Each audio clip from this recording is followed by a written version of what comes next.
Hello friends, વિનીની રસોઈમાં આપણું સ્વાગત છે। આપણે આજે દૂધી અને ફાંગના મુઠિયા બનાવીશું।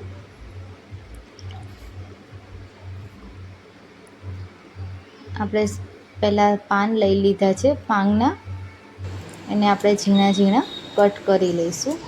અને આ ચોમાસાની ઋતુમાં જોવા મળે છે, સિટીમાં ઓછા જોવા મળે છે, ગામડે આ પાન આપણને જલ્દી મળી જાય છે ગમે ત્યાં। એને આપણે વોશ કરી લઈએ પાણીથી 2 વાર સરખી રીતના। દૂધી લીધી છે, એને આપણે થોડીક છીણી લઈએ, એનાથી એકદમ સોફ્ટ થાય છે। આપણે દૂધી છીણી લીધી છે, હવે આપણે ફાંગ કાપેલી છે એને આપણે અંદર મિક્સ કરી લઈએ। થોડોક અજમો એડ કર્યો છે, લસણ આદુની પેસ્ટ એડ કરી છે, થોડુંક દહીં એમાં એડ કર્યું છે ખટાશ માટે, તમે લીંબુ બી નાખી શકો છો। અડધી ચમચી હળદર નાખી છે, 1 ચમચી ધાણા જીરું પાવડર નાખ્યા છે, અને તીખાશ માટે લાલ મરચું તમે એડ કરી શકો છો। સ્વાદ પ્રમાણે મીઠું એડ કર્યું છે અને ખાંડ નાખી છે, થોડીક ગળપણ તમારે જોઈતી હોય એ પ્રમાણે। 3 પાવડા આપણે તેલ એમાં એડ કર્યું છે મોણ માટે, થોડોક અડધી ચમચી કરતાં બી ઓછો ખાવાનો સોડા એડ કર્યો છે। મેં 1 વાટકી ભાખરીનો લોટ લીધેલો છે અને 1 વાટકી બાજરીનો લોટ લીધેલો છે। તમે એકલા બાજરીના લોટના બી બનાવી શકો છો ને ભાખરીના લોટના બી બનાવી શકો છો। આપણે લોટને બધો સરખી રીતના બાંધી લીધો છે। હવે એના નાના નાના લુવા બનાવી દઈશું, જે પ્રમાણે આપણે શેપ આપવો હોય એ પ્રમાણે નાની મોટી સાઈઝના આપણે બનાવી શકીએ છીએ। તમે જુઓ છો કે મેં નાના નાના બનાવ્યા છે મુઠિયા।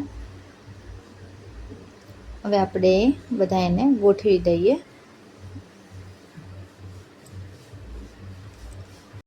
અને આપણે પાણી ઉકળવા મૂકી દીધેલું છે, એટલે આપણે એને સ્ટીમ કરવા પછી મૂકી દઈશું। ત્યાં સુધી આપણે બધા મુઠિયાને એક સરખા ગોઠવી દઈએ। આપણું પાણી ઉકળીને રેડી થઈ ગયું છે।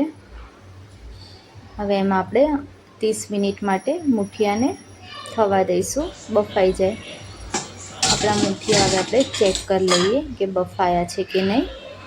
ચપ્પુની મદદથી આપણે પહેલાં જોઈ લઈએ કે આપણા મુઠિયા થઈ ગયા છે। હવે આપણે મુઠિયાને ઠંડા થઈ ગયા, હવે આપણે એને કટિંગ કરી લઈએ। મને આ પ્રમાણે કટ કરતાં ફાવે છે, તમે ચપ્પુ બીથી બી કટ કરી શકો છો। એકદમ નાની નાની સાઈઝના પતલા એકદમ કટ કરવાના છે।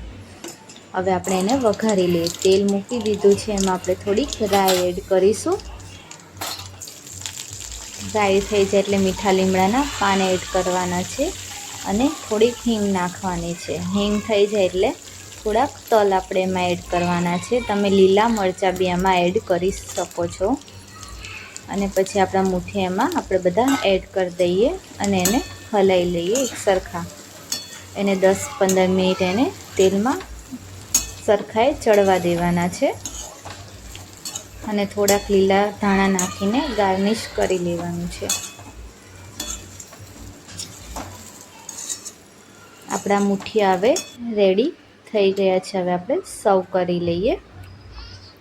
તમે એને ચા સાથે બી ખાઈ શકો છો અને કઢી સાથે બી, જેને જે પ્રમાણે ફાવે તે પ્રમાણે મુઠિયા ખાઈ શકે છે।